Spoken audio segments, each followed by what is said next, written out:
बहुत प्यारा श्लोक है। दारिद्र्यम रोग दुखम च पीड़नम शत्रु संभवम।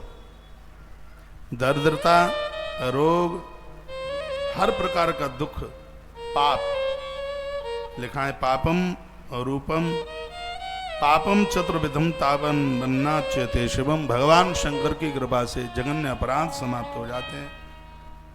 संपूजिते शिवे देवे सर्व दुखम विलीयते। संपूर्ण दुख नष्ट हो जाते हैं। संपद्यते सुखम सर्वम पश्चान मुक्तिर्वाप्यते। महादेव की पूजा से धरती के सब सुख मिल जाते हैं और मृत्यु के तत्पश्चात मोक्ष मिल जाता है। ऐसी भगवान शिव की पूजा है। आप सब अपने घर में 5 देवताओं को बैठाइए। गणेश जी, दुर्गा जी, भोलेनाथ, सालराम भगवान और सूर्य भगवान, सूर्य नारायण। यह पंचदेव उपासना है। अब गणेश जी तो मिल ही जाएंगे आप सबको, अब क्या की चिंता है, आनंद हो जाएगा। ब्राह्मणा क्षत्रिया वैश्या कनिष्ठा विदिक्रमात् शंकरार्चा प्रकुर्वन्तु सर्व कामार्थ सिद्धये। ब्राह्मणा क्षत्रिया वैश्या, चारों वर्ण के लोग भगवान शिव को पूजें। इनकी अर्चना करने से सर्व कामार्थ सिद्ध है, सभी काम बन जाएंगे, कोई काम अधूरा रहेगा ही नहीं। जो मैंने एक नंबर दिया है, यदि किसी ने लिख लिया है तो कृपया तुलसी तपोवन यूट्यूब चैनल की आईडी पर उसको डाल दें। गणेश उत्सव इंदौर के नाम से उसको लिख करके डाल दें, क्योंकि काफ़ी लोग उस बाद में जुड़े होंगे, नंबर मांग रहे हैं। आप उस पर लिख के डाल दीजिए, जो भी आईडी पर मेरी बात सुन रहे हैं।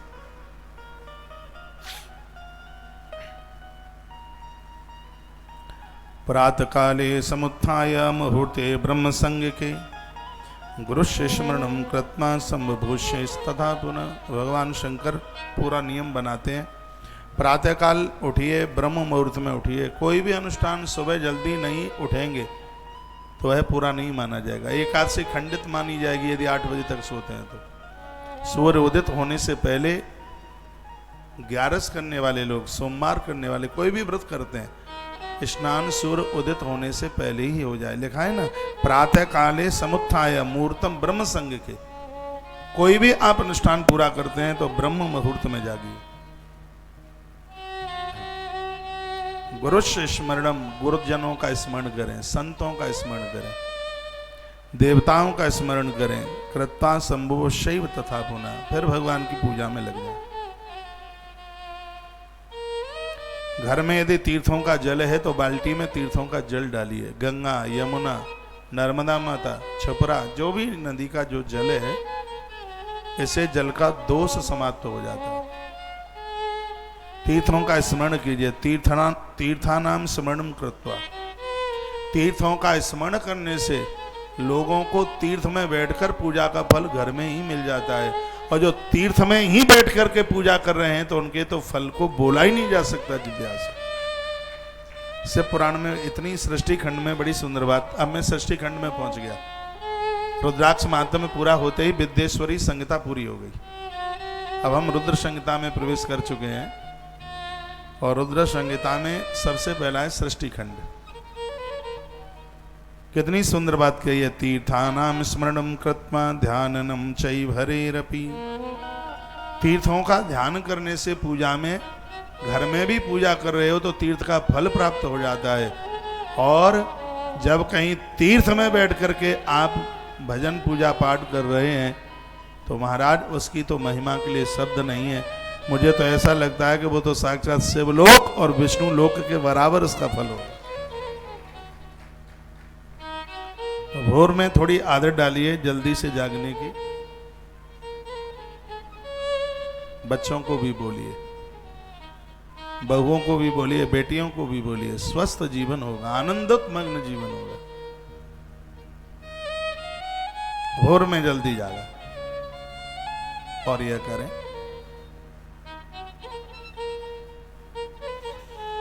वर्णन है प्रातः काले समुत्थाय मुहूर्ते ब्रह्म संग के गुरुस्य स्मरणं कृत्वा सम्भुवस्तः पुनः तीर्थानां स्मरणं कृत्वा ध्यानम चैव हरेरपि ममापि निर्जनाराणां वै मुन्यादीनां तथा मुनि तथा स्तोत्रम शंभूनां गृह्यादुद विधिपूर्वकम। जो भी जिस देवता को आप मानते हैं उसका स्तोत्र जरूर पढ़ने की आदत डाल लो। कोई भी गणेश जी को मानते हैं, गोपी गीत पढ़ लो, बड़ा अच्छा है। रुद्राष्टक स्तोत्र में ही आता है, नमामि समीशान निर्वाण रूपम। बैठ, कोई न कोई स्तोत्र आप देखते हैं कि हम यहां पूजा में रोजाना स्तोत्र बोलते हैं। मल्होत्रा जी कैसे हैं आप? जय श्री राधे। कपिल भैया है? जय श्री राधे। कैसे हैं भैया? आप बैठे हैं? इधर आ जाए सोफे। यहाँ क्या बैठेंगे, यहाँ तो बच्चे बैठे हैं। एक सोफा बीच वाला, माता जी आप पीछे निकल जाएंगे, बीच वाले। संस्कार टीवी से हैं जगदीश मल्होत्रा जी, बड़ा आदर है आपका, आप पधारे। आज हमारे सब लोग ओमकारेश्वर चले गए हैं दर्शन करने के लिए। कहीं आपको ये लगे कि महाराज जी की कथा में श्रोता कम कैसे है। अभी कल यहाँ अमावस्या थी, उससे पहले सोमवार वगैरह शिव महारात्रि, तो इनको हम रोक के रहे थे कभी कहीं मन जाइए, तो आज गए हैं दर्शन करने के लिए। हमारा भगवत कृपा से बड़ा अद्भुत आयोजन हो, आनंद हो रहा है। बोलो बांके बिहारी लाल की, श्री हनुमान जी महाराज की जय, आज के आनंद की जय जय। जय श्री राधे, जय जय श्री राधे। तो शिव महापुराण में जो आप सुन रहे हैं वो सुनिए। लिखा है इसमें वर्णन किया, कोई भी आप व्रत करते हैं, यदि सूर्य उदित होने से पहले नहीं जागते तो व्रत करने का कुछ भी कोई भी पुण्य फल प्राप्त नहीं होता। भोर में जल्दी जागने से, थोड़ा टहलने से पूरी बॉडी में चोटी से लेकर तलवे तक कहीं दर्द नहीं रहता। भजन पूजा पाठ में बहुत मन लगता है, मन बड़ा आनंद में होता है। थोड़ा ओम ओम शब्द का उच्चारण करो, हर 3 महीने में 10 किलो वजन कम होगा आपका। यदि ना हो जाए तो चाहे 100 फाइन लगा देना आप। थोड़ा 40 मिनट सुबह घूमिए। हाँ, ये करके देखो, धनिया और सौंठ का पानी पीजिए। सुबह भोर में थोड़ा जल्दी जागिए, थोड़ा घूमिए और ओम ओम शब्द का उच्चारण कीजिए।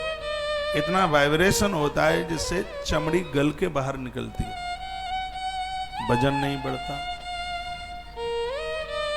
जब करने से तो जो चक्र हैं वो खुल जाते हैं, मूलाधार ब्रह्मरंध्र में जाकर के पहुंचता है, तो धरती पर इंसान देवता बन जाता है। प्रभात के जागने का इतना बड़ा प्रभाव है अपने आप में। आप 11 जैसा पवित्र व्रत करते हैं और 8 बजे तक सोते हैं तो कुछ नहीं होता। गुरु गीता में भगवान शंकर ने एक बड़ी अच्छी बात कही है। वो कहते हैं, हे पार्वती, सूर्य उदय के बाद भी जो बिस्तर पर पड़े रहते हैं, वो स्त्री पुरुष कोई भी हो, वो कभी ब्रह्मचारी नहीं हो सकते। वह लोग संयमी नहीं हो सकते, और जिनके जीवन में संयम नहीं है उनकी मृत्यु बिगड़ जाती है। शिव महापुराण के ग्रंथ से ही मैं बोल रहा हूं। यह है श्री शिव महापुराण का रुद्र संहिता का सृष्टि खंड और अध्याय नंबर 11। और अध्याय नंबर 11 का जो श्लोक मैं आपके बीच में रख रहा हूं, यह बड़ा अद्भुत है। श्लोक नंबर है 17। यदि गलत बोल रहा हूं तो कोई मेरी बात तो काटे फिर। हाँ, इसमें लिखा है कि तीर्थानाम स्मरणम कृत्वा ध्यायनं बाहरैरपि। तीर्थों का स्मरण करके जो भगवान की पूजा अपने घर में करता है, हरिहर का देवताओं का स्मरण करता है, तो उनके लिए वर्णन किया गया है कि समापि निजराणाम बहि मुन्यादीनां तथा मुनि तदा स्तोत्रम शंभूनाथ गृहीत्वाद वेदपूर्वकम ततुत्थाय मलो सर्गः दक्षिणस्याचरिष्यसि। इसमें पूरा का पूरा सदाचार का वर्णन कर दिया है। आपको ध्यान हो, एक दिन मैंने आपको बोला था 4 दिशाएं ऐसी हैं जिधर पाम करके आप सोएं, और 4 दिशाएं ऐसी हैं जिधर भूल करके भी पाम ना करें। यह मैंने आपके बीच में एक दिन निवेदन किया था। 4 दिशाओं में पूर्व की तरफ आप चढ़ करके सो सकते हैं, पूर्व की तरफ, उत्तर की तरफ, पश्चिम की तरफ और ईशान कोण की तरफ। इसके अलावा और दिशाओं में ये मृत्यु कारक बन जाती हैं दिशाएं। शिव महापुराण में जिन प्रमाणों के साथ बात कही है इतनी मजबूत, सबसे अनादिकाल का सबसे पहला ग्रंथ है शिव महापुराण। जितने भी पुराण हैं सब में श्लोक घट गए, लेकिन ऐसा शिव महापुराण है आज भी जिसमें 24,000 से ज्यादा श्लोक है। ऐसा बड़ा प्रमाणित है ग्रंथ है। और सावन के महीने में जिसे हम सुन रहे हैं तो ये तो बड़े पुण्य की बात है। वर्णन किया गया है कि व्रत वाले दिन आप अपने हाथों से मिट्टी शुद्धाम मृदम दुजोलिप्य चत्वारम विशुद्ध। देखिए सावन से हाथ साफ हो सकते हैं लेकिन शुद्ध नहीं हो सकते। जिस दिन आप व्रत अनुष्ठान में हैं उस समय तो आप हाथ से मिट्टी लगाइए। देखो स्पष्ट का सुदाम शुद्धाम मृदम, मृदु कहते हैं मिट्टी से, मिट्टी के बिना शुद्धि नहीं मिलती।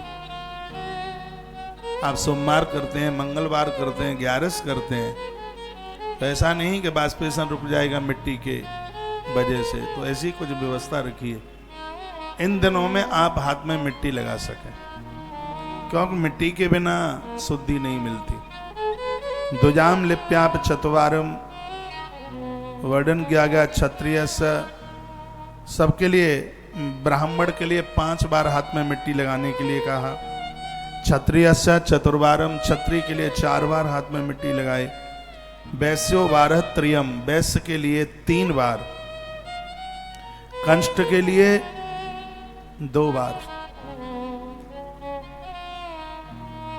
कनिष्ठ वर्ण के लिए तो बहुत बड़ा हर प्रकार से कंसेशन है। ऊंची जाति वाला मंदिर में दर्शन करके जितना पुण्य प्राप्त करेगा, कनिष्ठ वर्ण का प्राणी सिर्फ मंदिर की ध्वजा का दर्शन करके उतने फल की प्राप्ति कर ले। ताली तो बजाना ही मत आज। कनिष्ठो द्विवारम च मृदम गृहणात् विद्युत शुद्ध, तत्पश्चात इसके द्वारा उन्हें शुद्धि मिलती है, ये बात बताई गई। तत्पश्चात सोनक्षियों ने पूछा कि भगवान शंकर के ऊपर क्या क्या चढ़ाना चाहिए जिससे भगवान भोलेनाथ को अति प्रसन्नता हो जाती है। इसके बारे में आप बता दें तो प्रभु आपकी बहुत बड़ी कृपा होगी। क्या क्या चढ़ाएं जिससे उन्हें प्रसन्नता होती है, तो कहा कमलई बिल्वपत्रईश शतपत्रईश तथा पुनः। घोर गरीबी का नाश हो जाता है महादेव के 108 नाम लेके 108 कमल के फूल हर शुक्रवार को भगवान शिव के ऊपर चढ़ाए जाए। कमल परमात्मा का नाम है एक कमल नयन, क्योंकि भगवान नारायण 1000 कमल रोज महादेव के ऊपर चढ़ाते। इसी ग्रंथ में वर्णन है कथा। एक दिन भगवान ने एक कमल का फूल छिपा लिया, चुरा लिया। अब भगवान रोज चढ़ाते हैं तो उनकी माला में वो तो एक कम पड़ गया। भगवान की जपने की माला 1008 वाली है, तो एक वो कम पड़ गया। चला कहां गया, नियम खंडित हो रहा है। तो मेरे प्रभु अपनी एक आंख निकालने को तैयार हो गए। आंख चढ़ा के संकल्प पूरा करूंगा। जैसे ही नारायण आंख निकालने को तैयार हुए, पिंडी फाड़ कर महादेव प्रकट हो गए। कहा रुकिए, मैं तुम्हारे ऊपर प्रसन्न हूं, मैंने परीक्षा ली थी, आज से भक्त तुम्हें कमल नयन के नाम से जानेंगे। तब से भगवान नारायण का नाम कमल नयन हो गया। से महापुराण में लिखा है, घोर गरीबी कर्जे को निपटाने के लिए, ये टोटके नहीं है, ये सब वर्णन है इसमें। और ये आप 14 नंबर के अध्याय में मैं पहुंच गया हूं, जहां भगवान भोलेनाथ के ऊपर विविध प्रकार से कुछ सामग्रियां चढ़ती हैं जिससे वह अपने आप में अति प्रसन्न हो जाते हैं। लिखा है कि कमल बिल्व पत्रईश शतपत्रईश तथा पुनः शंख पुष्पी का फूल भी आता है, पत्ता भी आता है। शंख पुष्पी शंकर जी को चढ़ाने से वाक सिद्धि हो जाती है। एक आती है ब्राह्मी और एक आती है शंख पुष्पी। माताएं शंख पुष्पी के पत्र या फूल महादेव के ऊपर चढ़ाएं किसी भी प्रकार की। देखो नारी को इतनी बीमारियां होती हैं वो डॉक्टर को भी नहीं बोल सकती, तो उस रोग निवारण के लिए शंकर के ऊपर चढ़ाई गई सतपत्रई, सतपत्रई कहते हैं शंख पुष्पी, शंख पुष्पी के पत्र या फूल चढ़ाने से आरोग्यता मिल जाती है। बेल पत्रई सा, बेल पत्र तो साक्षात महादेव का रूप है। परसों के दिन आपने सुनाई है दरिद्रता को नाश करने के लिए तीनों पत्तियों पर श्री लिखी है, तीनों पत्तियों पर श्री। दिवाली की रात्रि को गोरोचन और चंदन से तीनों पत्तियों पर श्री लिखकर लक्ष्मी नारायण के ऊपर चढ़ाई जाए तो अगली दिवाली उनकी अमीरता में निकलेगी, ये पक्का है। लेकिन इसका मतलब ये नहीं है कि पैसा ऊपर से टपक जाएगा, तो ये भरोसे भी मत रहना। तो फिर अमीरी कैसे आएगी? अमीरी ऐसे आएगी कि यह कार्य करने से धन कमाने के साधन खुल जाएंगे, आपकी वृद्धि हो जाएगी, काम करने में उत्साह होगा और जहां जिस लाइन में आप जुड़े हैं उसमें उत्थान होगा उसमें। तो इतना बड़ा ये अद्भुत वर्णन है, आप लिख लें इससे महापुराण का रुद्र संहिता का ये सृष्टि खंड और अध्याय नंबर 14 श्लोक नंबर 4। जब मैं बात प्रमाणित कर रहा हूं तो उसमें तो कोई संशय वाली बात ही नहीं है। लिखा है कमल बिल्व पत्रई सतपत्रई तथा पुनः शंख पुष्पई तथा देवम लक्ष्मी कामार्चने शिवम। जिनको लक्ष्मी चाहिए वो कमल, बेलपत्र और शंख पुष्पी, ये तीनों चीजें धनवर्धक है। तीनों मिल जाएं, तीनों में से कोई एक मिल जाए। कमल के फूल से नवरात्रा में यज्ञ करने से भी श्री की वृद्धि होती है, ऐसा कालिका पुराण में लिखा है। लेकिन याद रखना कोई भी फूल आग में नहीं डाला जाता, फिर क्या होगा? उसको घी में डुबोइए, उसके बाद आहुति डालिए।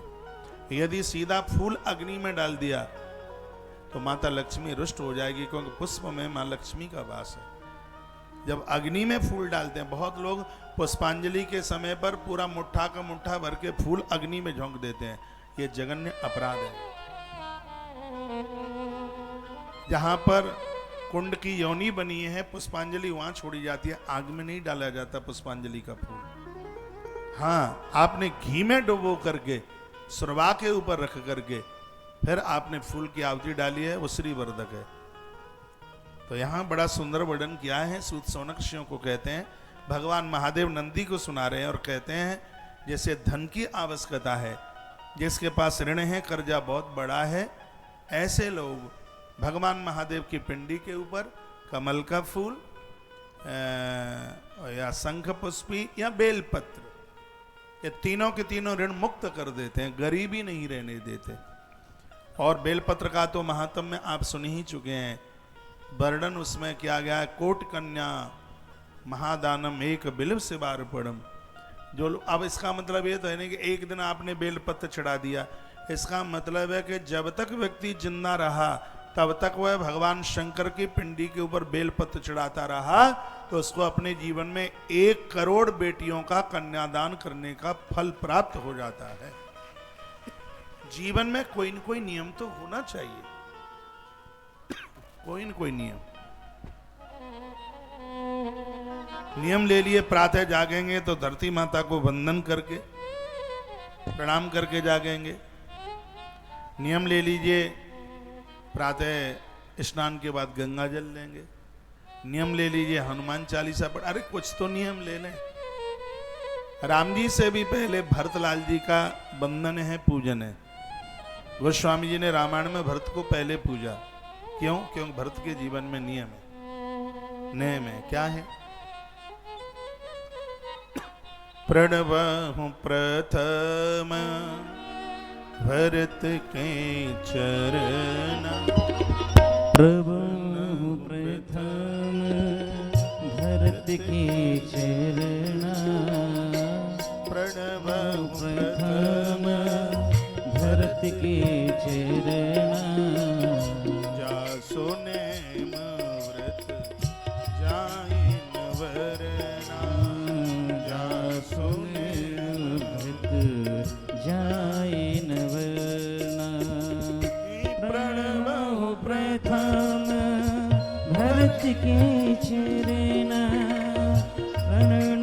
प्रथम भरत के चरण जा सुने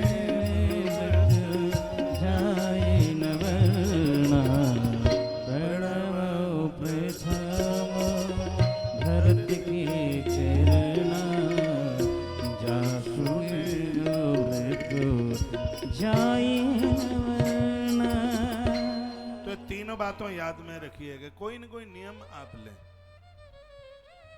मैं तो कहूंगा कि धरती के सुख और मरने के बाद मोक्ष मिल जाएगा, शंकर की पिंडी के ऊपर तुलसी चढ़ाओगे तो। किसी में दम हो तो बात काट दे मेरी। फिर आप गूगल पे पढ़ते हैं, अब गूगल ने तो पुराण पढ़े नहीं है। गूगल में तो 21 मुखी रुद्राक्ष बताया गया, 18 मुखी बताया गया, 2 लाख रुपए का 21 मुखी, तो 100% नकली है। इससे पुराण में लिखा है कि 14 मुखी से ऊपर रुद्राक्ष होता ही नहीं। कल मैंने आपको निवेदन किया है, बड़ी बड़ी मशीनें, बहुत बड़े बड़े कारोबार, 2 लाख रुपए का 21 मुखी रुद्राक्ष, किसी भी ग्रंथ में वर्णन नहीं है उसका। शिव महापुराण प्रमाणित ग्रंथ है जिसमें 14 मुखी के ऊपर है ही नहीं, और आप गूगल के द्वारा ठगे जा रहे हैं। गूगल तो बोलता है कुमकुम मन चढ़ाओ महादेव पर, गूगल तो बोलता है कि तुलसी मन चढ़ाओ। श्लोक नंबर लिखिए, मैं आपको बता रहा हूं, लिख लें आप प्रमाण।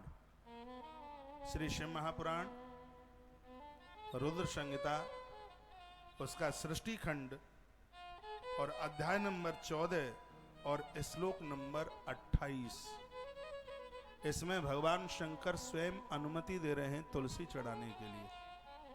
वो क्या कहते हैं कि भुक्ति मुक्ति फलम तस्य तुलस्या पूजये ददी। भगवान महादेव कहते हैं कि जो तुलसी की पत्तियों से मेरी पूजा करेंगे, मृत्यु लोक में संपूर्ण सुख और मरने के बाद मैं उनको मोक्ष दे दूंगा। ये भगवान शंकर 28 नंबर का श्लोक है, कोट ये रुद्र संहिता पहला खंड है, इसका सृष्टि खंड, सृष्टि खंड अध्याय नंबर 14 और श्लोक नंबर 28। और भगवान शंकर कार्तिकेय को सुना रहे हैं कथा, भगवान महादेव वो नंदी को सुना रहे हैं, और नंदी ने यही बात कार्तिकेय को सुनाई।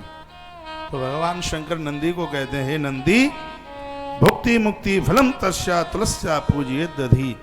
जो तुलसी पत्रों से मेरी पूजा करेगा तो जिंदे जी धरती के संपूर्ण भोग, और मरने के बाद मैं उनको मोक्ष दे दूंगा। तो इतने खुश हो जाओ।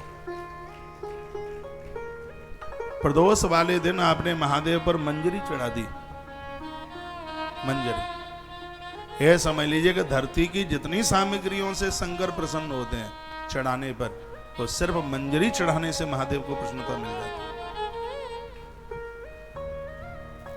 तुलसी पत्र के लिए शंकर जी ने खुद आज्ञा दे दी, अनुमति दे दी।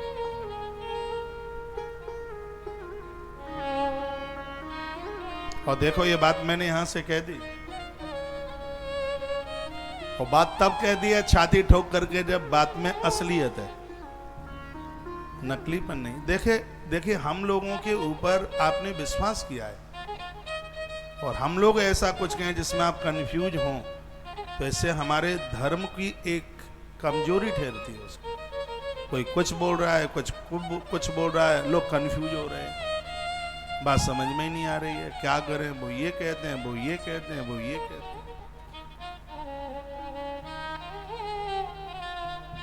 आपसे पुराण घर में पढ़िए, सावन का महीना है, और यदि मैं गलत बोलता हूं तो मेरे ऊपर फाइन लगाइए कि तुमने ऐसा क्यों बोला।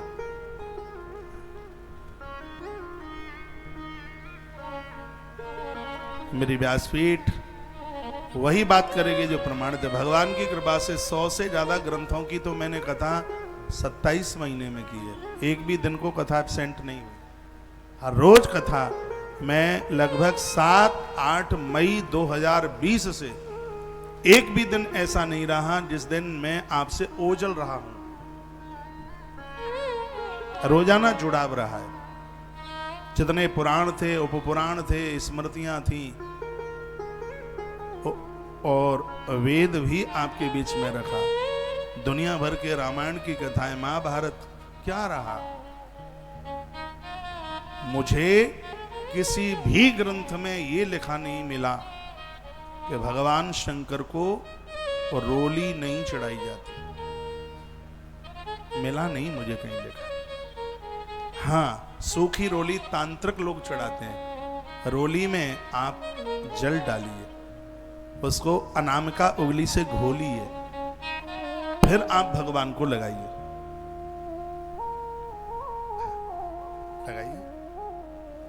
महाकाल भगवान को आप देखें, बीच में ऐसे त्रिपुंड है, बीच में रोली का ठप्पा लगा हुआ है। देखिए, आप दर्शन कीजिए। पता नहीं ये लोग क्यों विरोध करते हैं। अब गूगल ने तो ग्रंथ पढ़े नहीं, तो वो तो बोलता है। वो तो ये भी बोलता है कि सोमवार को बेलपत्र मत तोड़ो। अब चढ़ाना है सोमवार को, कब तोड़े फिर? वो ये बोलता है नौमी को मत तोड़ो, अष्टमी को मत तोड़ो, 14 को मत तोड़ो, अमावस्या को मत तोड़ो। फिर कौन से दिन तोड़े? सोमवार के दिन यदि संक्रांति पड़ रही है, फिर मत तोड़िए। यदि सोमवार को संक्रांति नहीं है और सोमवार को बेलपत्र पर आपने हाथ भी लगा दिया है, समझ लो कि कितने जन्मों की रेखा बदल रही है हाथ की। कुछ चीजें हैं जैसे पूरी डाली तोड़ के मत लाइए। बेलपत्र एक एक करके चयन किया जाता है और एक एक करके ही चढ़ाया जाता है। ये नहीं कि तुमने मुठक्का भर के और यूं चढ़ा दिया, नहीं। बेलपत्र चढ़ाने की विधि मैंने एक दिन आपको बताई है। बेलपत्र रात्रि को गंगा जल में डुबो दीजिए, सुबह सूती वस्त्र से पहुंचिए, उसके ऊपर भगवान का कोई न कोई नाम लिखिए। जब वो सूख जाए और तब उसको बेलपत्र चढ़ाते समय 3 उंगलियां लगती हैं, मध्यमा, अनामिका और अंगूठा। बेलपत्र चढ़ाते समय ये छोटी उंगली और ये बड़ी उंगली ये नहीं लगती। यह मैंने शिव महापुराण से एक दिन आपको बताया। परसों आपने सुना है बेल महात्म में बड़ी बड़ी अद्भुत बातें उसमें वर्णित थी। चोटी से लेकर के तलवे तक जितनी लंबाई है उतना बड़ा कलावा यदि बेलपत्र की पिंडी से बांध दिया है, काल के गाल में भी व्यक्ति सुरक्षित रहेगा। एक कलावा चोटी से लेकर तलवे तक इतनी लंबाई का कलावा, सूत उसकी पिंडी से, तना जिसे बोलते हैं, संपूर्ण ग्रंथ कंठस्थ हो जाएंगे बेलपत्र के नीचे रोज एक दिया जलाने से। बच्चों से घी का दिया, घर में एक गमले में बेलपत्र लगाओ। जहां बेलपत्र का पेड़ होता है वहां सांप, बिच्छू, कांतर नहीं रहते, सर्प नहीं रहते। वहां रोजाना दिया जलाइए। आप देखिए आपके बच्चे कितने होना। छत्रपति शिवाजी को उनकी मां जीजाबाई ऐसा कराती थी। दुश्मन लोहे के चने चबा गए, ये मैया गुड़ैल के फूल चढ़वाती थी इस बच्चे से, मां जगदम्बा के ऊपर। छत्रपति शिवा ने वह दिया। करना तो बहुत, सोचना भी बड़ा मुश्किल था। आज हिंदुत्व अपने आप में, हिंदू सुरक्षित, आज हिंदुत्व का बोलबाला छत्रपति शिवाजी, महाराणा प्रताप और गुरु नानक देव के वंशधर, इनका बहुत बड़ा योगदान रहा। मैं अपने टॉपिक में, प्रसंग में लौट के आ रहा हूं। मैंने बोल दिया कि भुक्ति मुक्ति फलम तस्या तुलस्या पूजयेदधि। भगवान शंकर कहते हैं कि जो मेरे ऊपर तुलसी पत्र चढ़ाएगा, ये धरती के सुख और मरने के बाद मैं उनको मोक्ष दे दूंगा। फिर का अर्क पुष्पई प्रतापश्य कुब्जारई अयकिस्तथा। अर्क कहते हैं आंख, अकौआ। भगवान शंकर के ऊपर अकौआ का भी फूल चढ़ाया जाता है। आंख फूल चढ़ाने से, सफेद अकौआ का पूजन करने से प्रताप शक्ति बढ़ती है। व्यक्ति भयहीन हो जाता है, निर्भय हो जाता है। बहुत लोग निर्णय नहीं ले पाते, ये करें कि नहीं करें, अंदर से इतने कमजोर हो जाते हैं, उन्हें इतना भय होता है। प्राय बच्चे बड़े भयभीत होते हैं, कहीं फेल ना हो जाए। आप कोई कारोबार करते हैं, घाटा ना हो जाए, अंदर से इतने भयभीत होते हैं। आंख सफेद अकौआ का फूल महादेव के ऊपर चढ़ाने से हृदय मजबूत होता है, आदमी निर्भय हो जाता है, साहसी हो जाता है, एक शब्द में कहा जाए। शंकर स्वयं बोल रहे हैं। आंख फूल, अकौआ का फूल शंकर के ऊपर चढ़ाने से छाती की शक्ति बढ़ती है, आदमी निर्भय हो जाता है, मजबूत हो जाता है, निर्णय लेने में कुशल हो जाता है। बता रहे हैं कि राजस्य काम को यो वही पार्थिवाताम च पूजया। वर्णन किया गया है कि पार्थिव मिट्टी के शिवलिंग की पूजा करने से राज्य में, देश में, प्रांत में महामारी, बीमारी, गरीबी, अग्नि प्रकोप, ये सब चीजें नहीं फैलती। पार्थिव पूजा की इतनी बड़ी महिमा है। जो मिट्टी के जो शिवलिंग बनाए जाते हैं, लिंगम शिवम तथा पुष्प अखंडम तंडुलम तथा चरित्रम चंदनेनेव जलधाराम तथा पुणे। लिंगम शिवम तथा पुष्प अखंडम, जो भगवान शंकर के ऊपर पूरा पूरा पुष्प जिसकी पंखुड़ी एक भी न निकली हो, फूल, तंडुल चावल और चंदन और जलधारा, इससे यदि वह भगवान शिव की पूजा कर ले तो इस ग्रंथ में वर्णन किया गया है। प्रीति रूपम तथा मंत्रम, वर्णन किया गया कि शंकर के साथ इतनी प्रीति जुड़ जाएगी, महादेव उस घर को छोड़ के ही नहीं जाएंगे। देवताओं के ऊपर टूटा चावल नहीं, अखंड चावल चलता है, पानी में टपकता हुआ फूल नहीं। ये मुकुंद है नहीं, ये चार्जर पे लगा। आइए दो पंक्तियां मैं भगवान के चरणों में समर्पित करता हूं। बिन पिए नशा हो जाता है, जब सूरत देखूं भोले की। भोले की, हम तो भोले कहते हैं, राजस्थान में भोड़े। जब सूरत देखूं भोले की, स्वर्ग हो गए। एक बार बोल दिया है ये। दो भजनों के लिए लोगों के बड़े मैसेज आए हैं। हरी पत्ती में ऐसा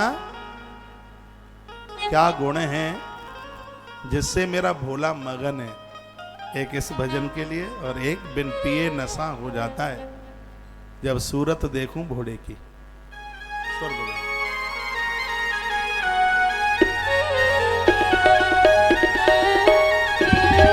बिन पिए नशा हो जाता है, जब सूरत देखो भोले की। बिन पिए नशा हो जाता है, जब सूरत देखो भोले की। जब सूरत देखो भोले की, जब सूरत देखो भोले की। बिन पिए नशा हो जाता है, जब सूरत देखो भोले की। बिन पिए नशा हो जाता है, जब सूरत देखो भोले की।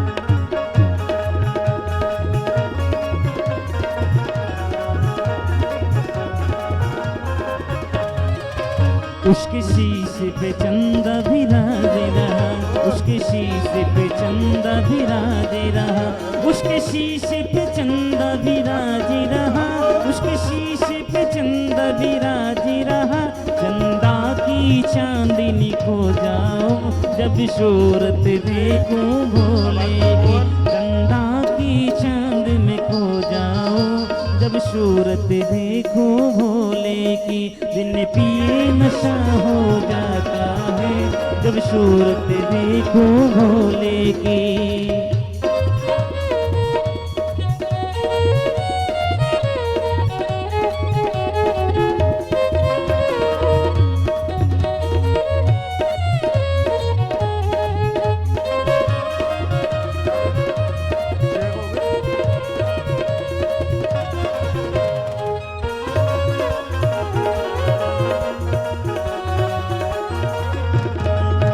उसके गले में नाग विराज रहा, उसके गले में नाग विराज रहा, उसके गले में नाग विराज रहा, उसके गले में नाग विराज रहा। नागों की लहर में खो जाओ जब सूरत देखो भोले की, बिन पिए नशा हो जाता है जब सूरत देखो भोले की।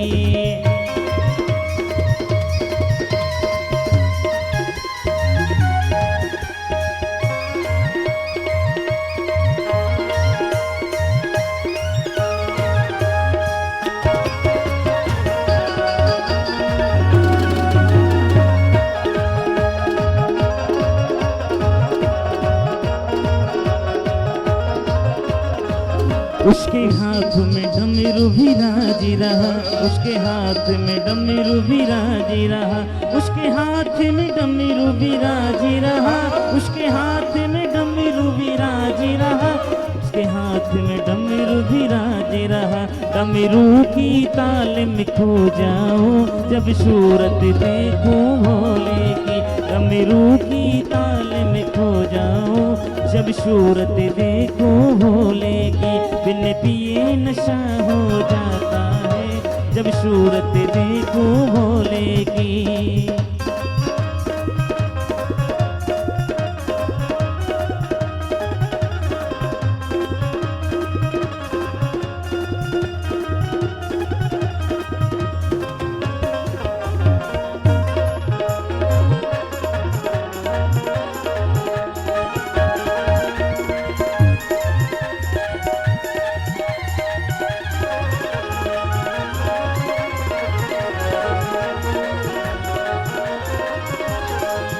उसके पैरों में घुंघरू विराज रहे, उसके पैरों में घुंघरू विराज रहे, उसके पैरों में घुंघरू विराज रहे, उसके पैरों में घुंघरू विराज रहे। घुंघरू की ताल में खो जाओ जब सूरत देखो भोले की, घुंघरू की ताल में खो जाओ जब सूरत देखो भोले की। बिन पिए नशा हो जाता है जब सूरत देखो भोले की।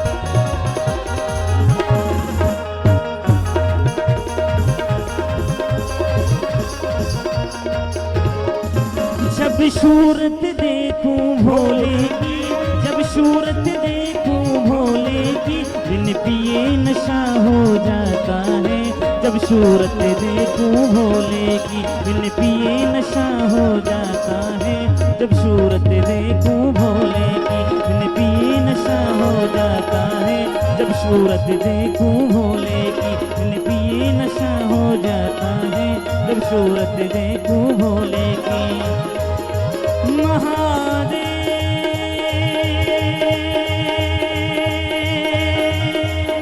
महादेव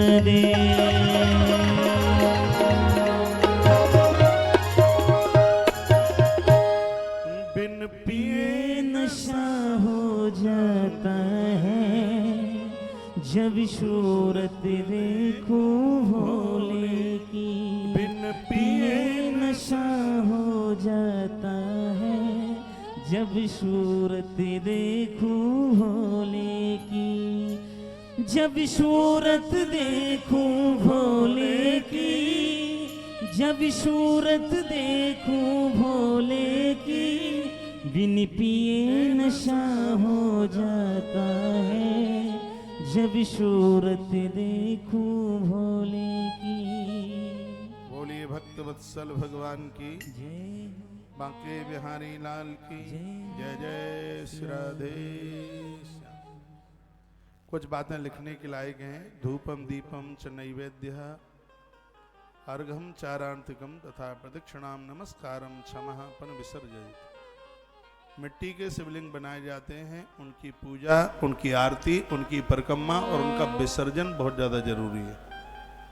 ये नहीं कि मिट्टी के शिवलिंग बनाए और विसर्जन न हुआ तो अपराध हो जाएगा। ऐसा शिव महापुराण में लिखा हुआ है। कहा गया है कि किसी को झूठा मुकदमा लग गया है और वो जेल में बंद हो गया, उस व्यक्ति के निमित्त 1 लाख मिट्टी के शिवलिंग बनाकर यदि उसको विसर्जित पूजा करके विसर्जित कर दिया जावे तो कारागृह तो योवही लक्ष्यते वायुध्वरम। 1 लाख शिवलिंग मिट्टी के बनाकर पूजन करके विसर्जित कर दिया जावे तो व्यक्ति कारागृह से मुक्त हो जाएगा।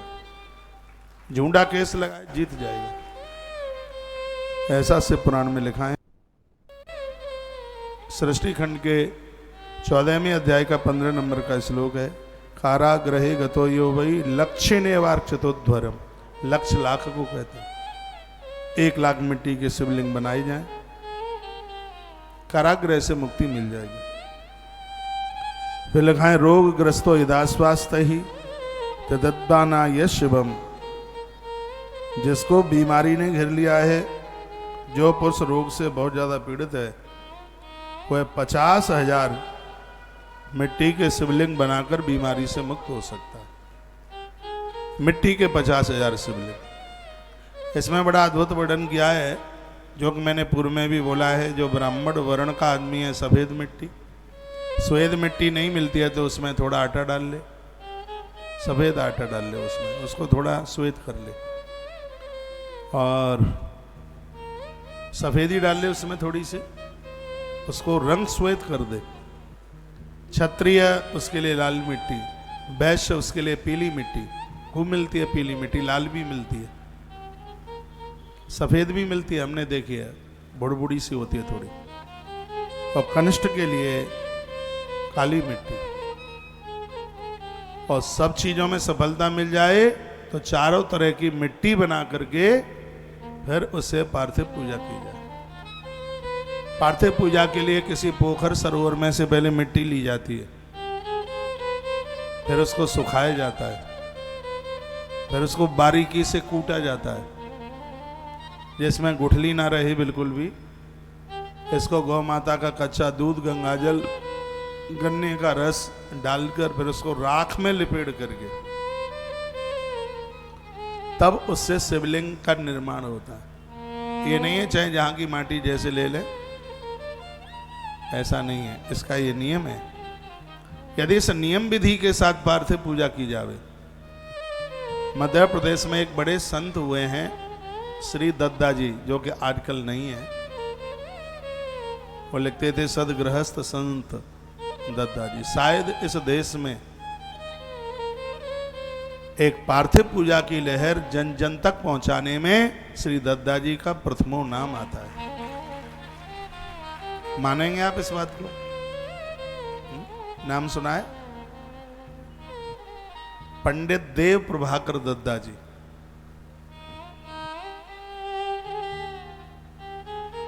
पूज्य दद्दा जी ने जो एक अलग जगाई थी इस देश में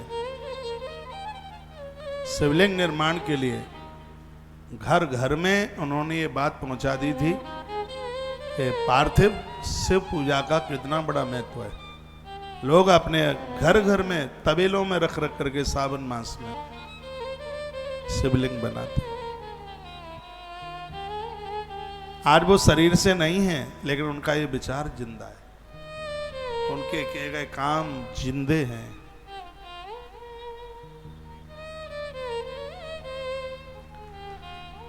तालियां तो बजाना ही मत आप। अच्छा बजाएंगे तो वर्णन है बीमारी को खत्म करने के लिए 50,000 शिवलिंग मिट्टी के बनाकर फिर इसको विसर्जित किया जाए। मेरी तो इन सब चीजों में बड़ी श्रद्धा है। और तुलसी वन आश्रम के सानिध्य में बहुत बड़े बड़े आयोजन हुए। 11.25 करोड़ हुआ है, 5.5 करोड़ हुआ है, सवा करोड़ के तो कई कार्यक्रम हुए।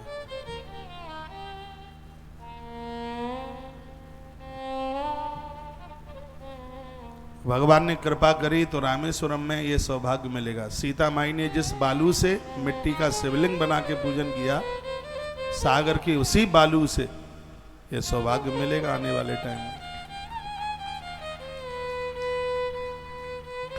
यहां मेरी ऐसी माताएं बैठी हों जिनकी बेटी के लिए घर भर में बड़ी दिक्कत आ रही है, तो सावन का महीना है, मत चूको इस बात से, अपने घर पे ही बना लो, फिर भर के परात ले आना, गाड़ी गुड़ी में रख के छिपरा मैया में विसर्जित कर देना। क्या लिखा है? कन्या कामो भवेद्यो वै तद्वदेनम शिवम पुनः। बेटी के कन्या के विवाह के लिए 25,000 मिट्टी के शिवलिंग बनाकर यदि उनको विसर्जित कर दिया जाए तो कन्या को अच्छा घर, अच्छा वर मिल जाएगा। याद रखें, जिस समय शिव पिंडी बनाई जाती है तो उंगली की बराबर पतली और अंगूठे के बराबर ऊंची, उंगली के बराबर मोटी, अंगूठे के बराबर ऊंची। बहुत लोग तो ऐसे ऐसे थोप थोप के रख देते हैं, 4 में ही परात भर जाए, उसका भी प्रमाण है। और बनाते समय पिंडी बनाओ, उस पर चावल लगाओ, पिंडी बनाओ, चावल लगाओ, संग ही पूजा हो जाती है उसकी। और इसका और एक विधान है, पिंडी बनाते समय सिर्फ ओम नमः शिवाय, ओम नमः शिवाय, हरिओम नमः शिवाय, इसका ही जप होता है। और फालतू की तमाम बातें। 4 माताएं पास पास बैठ जाती हैं, जी जी तो और लली कौन से शहर में दही है, पिंडी भी बन रही है, और बहू तो ठीक ठाक होगी, हमारी बहू की तरह लड़ती तो नहीं होगी, पिंडी बन रही है संग। बात ना हो बिल्कुल, सिर्फ भगवत जप, सिर्फ भगवत जप। फिर आप बनाते हैं तो 25,000 ये पार्थिव पूजा की शिव पिंडियां बेटी के लिए अच्छा घर, अच्छा वर दे देते। घर के 3-4 लोग बैठ जाओ, 2 थाल रख लो, आराम से बन जाएंगे। एक थाल में आ जाती हैं 10,000 पिंडी, और ज्यादा बड़ा होगा तो एक में ही 12.5 आ जाएंगे। तुलसीवन आश्रम ने बालाघाट में जब 2012 में आयोजन किया था, 11,000 थाल खरीदे थे, बड़े बड़े, अभी भी रखे हैं। एक थाल में आ जाते 11-12 हजार पिंडी आ जाती उसमें। बहुत बड़ा आयोजन था।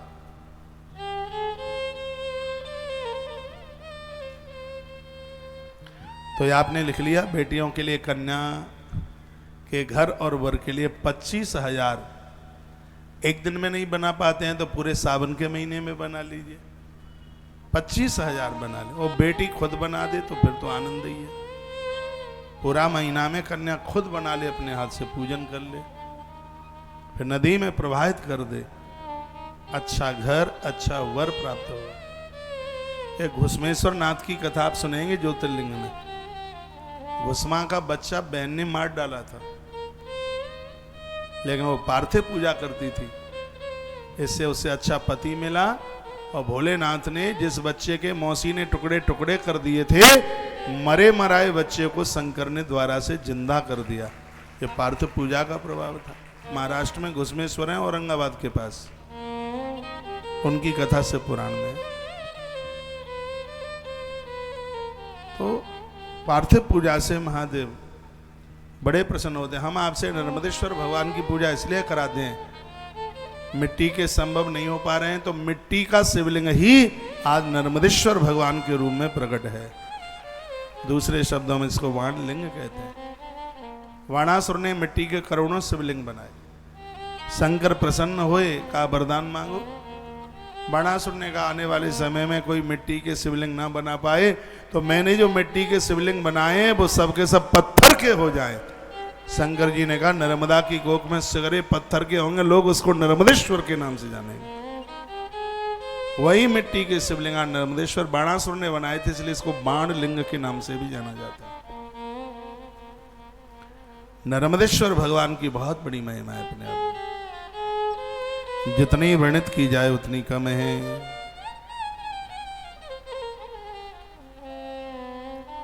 तो ये मैं आपको निवेदन कर रहा हूं, बेटियों के लिए 25,000 शिवलिंग और यदि विद्यार्थी मुझे सुन पा रहे हों तो विद्या काम तथा ये स्वा अर्धेना रक्षये सेवा 25,000 के आधे यानी 12,500 यदि कोई विद्यार्थी मिट्टी के शिवलिंग बना करके और पूजन करके नदी में विसर्जित कर देगा, संपूर्ण विद्या उसके पास चल के आ जाएगी। विद्यार्थी के लिए 12,500, छोटे बच्चे हैं उनके लिए तो कंसेशन होना चाहिए ना। इसलिए इस पंडाल में भी आपके लिए रुद्राभिषेक का 1100 रुपया सहयोग करना आपको पड़ता है और बच्चों के लिए 650 रुपये में। जब महादेव के यहाँ कंसेशन है तो यहाँ कंसेशन क्यों नहीं होगा? वहां भी तो बहुत बड़ी छूट है। तो वहां सिर्फ 12,500 विद्या कामस तथा यही स्वाध्ययनाक चाहिए शिवम। बच्चों के लिए 12,500 शिवलिंग बनाकर और उनकी पूजा कर दी जावे 12,500 में, तो उनको संपूर्ण विद्याएं चल करके आ जाएंगी। तत्पश्चात वर्णन किया गया है बाणी कामो भवेद्यो वही घृते नाबार चाहिए शिवम। घी से भगवान शंकर को पूजा करके मिट्टी का शिवलिंग और उसी के ऊपर रुद्राभिषेक और उसमें जिस समय घी की धार से उसका अभिषेक कर दिया जाए तो इसमें लिखा है बाणी काम हो, बाणी सिद्ध हो जाएगी। मुंह से जो बोला जाएगा वही पूरा हो जाएगा। घृत से भगवान की पूजा करने की इतनी बड़ी महिमा, इतना बड़ा महात्म्य है घी। देवी भागवत में भी लिखा है कि घी पूजा में ज्यादा उसको प्रयोग में, दीपक के रूप में, पूजा के दिया अखंड दिया जलाने के रूप में उसको पूजा पाठ में लीजिए। बहुतों के घर में घी मिलता ही नहीं, घासलेट मिल जाती है, डालडा रिफाइंड मिल जाएगी, मैं खोल भाई, लेकिन घृत नहीं मिलता, घी नहीं मिलता।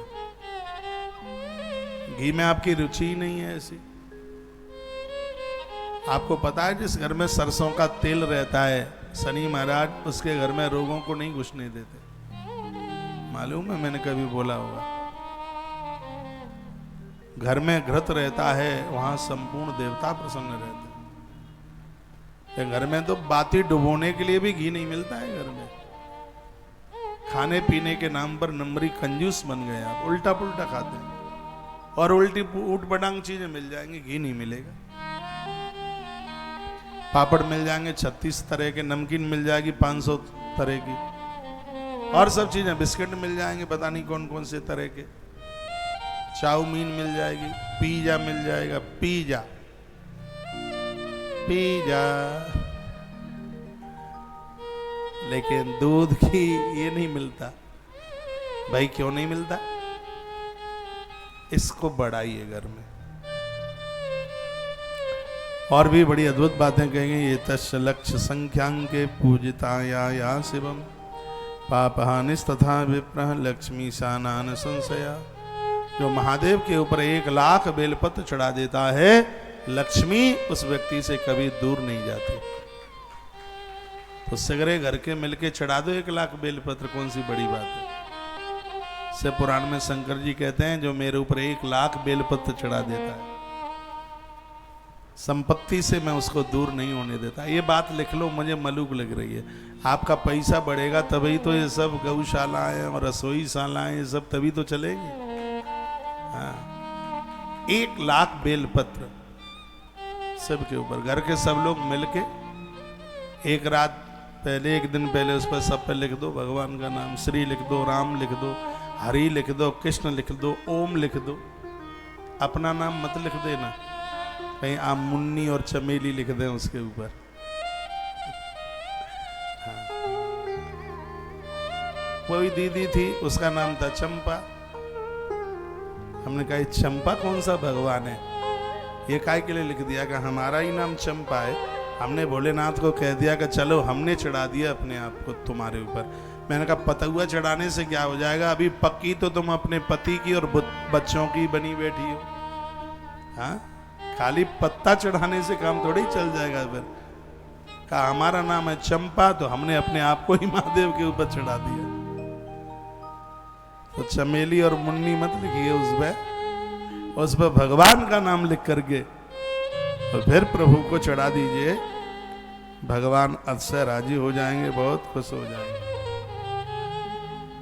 उच्चाटनाथ शत्रुनाम तन्मेतेनी पूजनम, वर्णन किया गया है जो भगवान शिव की पूजा करता है, पार्थिव पूजा नर्मदेश्वर की पूजा करता है, उसके ऊपर किसी का उच्चाटन महामारी, इतने गंदे लोग होते हैं चौकियां धर देते हैं, मूठ धर देते हैं, ये सब चीजें होती हैं। पहले तो हम इनको नहीं मानते थे, लेकिन जब मैंने 10 महाविद्या की कथा आपको सुनाई ना, सुनी थी आपने, 27 महीने के बीच में हमने एक 10 महाविद्या की कथा आपको सुनाई, उसमें इन मूठ वगैरह का सब, चौकी वगैरह सब वर्णन किया था। और उसमें एक जगह लिखा हुआ था जो माँ भगवती जगदम्बा का नवाहन मंत्र का जप करता है, उसमें वर्णन था ओम ऐम ह्रीम क्लीम चामुंडाई विच्चई, उसके ऊपर किसी भी प्रकार की चौकी, किसी भी प्रकार का तंत्र प्रभावी नहीं होता उसके। नहीं तो तांत्रिक लोग इतना गड़बड़ काम कर देते हैं कि वंश वृद्धि रोक देते हैं, संतान नहीं होती, व्यापार रोक देते हैं, ऐसा कुछ कर देते हैं कि घर में मृत्युएं हो जाती हैं। ओम ऐम ह्रीम क्लीम चामुंडाई विच्चई 10 महाविद्या में मैंने पढ़ा है, नवाहन मंत्र का जो भी कोई जप करता है उसके ऊपर किसी भी प्रकार के ये उल्टे प्रभाव नहीं होते, तंत्र विद्या उनके ऊपर चलती ही नहीं है, नवाहन मंत्र का इतना बड़ा प्रभाव है। वही बात यहाँ लिखी है, उच्चाटनार्थम शत्रुनाम तन्मेतेने पूजनम, जो शिव का पूजन करते हैं, नर्मदेश्वर पूजते हैं, भगवान की पार्थिव पूजा करते हैं, उनके ऊपर भी ये ऊट पटांग मारणम तू लक, ये मारण मोहन ये सब उनके ऊपर चलते नहीं। मुझे कोई बोल रहा था कि महाराज जी मेरे पति के ऊपर पड़ोसन ने कुछ जादू कर दिया है, मोहन कर दिया, वो उसी के पीछे पागल की तरह घूमता रहता है, मेरी तरफ देखता भी नहीं है। वो कल मुई मेरी बगल वाली, उसको इतनी बाती है। मैंने पूछा तुम्हें कैसे पता है? मैंने कहा मैं अचानक छत पर चढ़ गई थी, वो कपड़े सुखा रही थी, उसी की तरफ मटक रहा था, मैंने एक मारा खींच के कनपटी में, सो नकले बाहर निकल के आ गए, सब मन से गया, सब बोलने लगा, उसके पीछे पीछे ही घूमता रहता है। तो भगवान महादेव की पूजा ऐसी है, मारणम बई तो मोहने तू तद्रुतन, मारण मोहन, मोहन आकर्षण किसी का भी नहीं चलेगा। एक बार फिर कहूंगा, अपने घर में शिव को पूजिए। सावन का महीना चल रहा है, बन जाए तो बचे हुए जितने भी सोमवार हैं व्रत कर लो। शंकर जी के ऊपर ये जो बातें चीजें बताई जा रही हैं, ये चढ़ाकर उनका पूजन कर लो, आनंद हो जाएगा। तथा मृत्युंजयो जाप्यम कामना फल रूपतः, जो महामृत्युंजय मंत्र का जप करता है, ब्राह्मणों से कराता है, उसकी हर मनोकामना पूरी हो जाती है। आज शुक्रवार है, हमारे यहाँ बड़ा विशेष रूप से महामृत्युंजय का जप रोज ही चल रहा है, लेकिन शुक्रवार को और विशेष चलता है। इससे श्री की लक्ष्मी की वृद्धि होती है। लिखा है पंच लक्षा जपा यदि प्रत्यक्षम तू भविष्य वह, जिस व्यक्ति की तरफ से 5 लाख महामृत्युंजय का जप हो गया है, वह व्यक्ति साक्षात शिव की तरह हो जाता है। मैंने बहुत बार बोला है, 1.25 लाख के 5 अनुष्ठान करा डालो, एक बार में ना हो तो 5 बार में हो जाए। तो वर्णन है इसमें, पंच लक्षा जमा यरी प्रदक्षम तो भविष्य, वो साक्षात शिव की तरह हो जाता है। शिव उसको दर्शन दे देते हैं। भगवान शंकर 5 करोड़ जप करने पर, जिसने 5 करोड़ जप अपने जीवन में ओम नमः शिवाय का 5 करोड़ जप कर लिया, महादेव उसके सामने ऐसे आके खड़े हो जाएंगे जैसे हम और आप दोनों एक दूसरे को देख रहे हैं। शिव ऐसे प्रकट हो जाएंगे, इतनी बड़ी महिमा है। 5 लाख जो महामृत्युंजय मंत्र जप ले, भगवान बहुत खुश हो जाते हैं। लक्षेण भजते कश्चित, 1 लाख भी महामृत्युंजय का जप परिवार को आरोग्यता दे देता है, निरोगता दे देता है। इतनी बड़ी महिमा महामृत्युंजय मंत्र के जपने की। ये सब अनुष्ठान यहाँ चल रहा है। ब्राह्मणों के दर्शन कर लिया करो। आप में मेरी एक ऐसी बहन है, मैं यहाँ हर चीज देखता हूं, वो सैकड़ों ब्राह्मणों के रोज चरण छूती है, पाम छूती है। और यह अनुष्ठानिक ब्राह्मणों के चरण छूने का मतलब आप समझते हैं, धरती के जितने भी देवता हैं सबको प्रणाम कर लेना, इसका ये फल जाता है। मेरे ठीक सामने बैठी है गोपाल जी लिए हुए। जितना भी इस परिसर में आचार्य ब्राह्मण बैठे हुए होते हैं, और ऐसा नहीं है कि चलता हुआ प्रणाम करती है, नीचे घुटना जमीन पर लगा के, मत्था धरती पर टेक करके सभी ब्राह्मणों को प्रणाम करती है। और मैं इसे प्रणाम करता हूं रोजाना। उसे नहीं पता होगा, वो तो सगरे ब्राह्मणों को प्रणाम करती है और मैं इसे प्रणाम कर लेता हूं, तो मुझे भी सगरे ब्राह्मणों को प्रणाम करने का सौभाग्य मिल जाता है। श्रद्धा है, यह होना चाहिए। बहुत लोग तो ब्राह्मणों को तू तू तू तू करके बोलते हैं। परसों के दिन वहां कोई खड़ा हुआ, कोई जजमान ही था, हो सकता है आश्रम से पहले से, अरे वो राममोहन को इधर बुलाना, उनके शब्द, वो राममोहन को इधर बुलाना आचार्य जी के लिए। मैंने कहा ये लफ्ज में इस भाषा में तो हम लोग पीछे भी आज तक नहीं बोले कभी। मैंने, आप जजमान हैं, आप पूजा कराने को आए? अरे वो हमने उनको छोटा सा देखा। हमने कहा भले ही तुमने उनको बिना कपड़े के देखा, भले ही तुमने खिलाया हो गोद में, लेकिन आचार्य से उसी भाषा में बात करो जिस पद पर वो लोग बैठे हैं।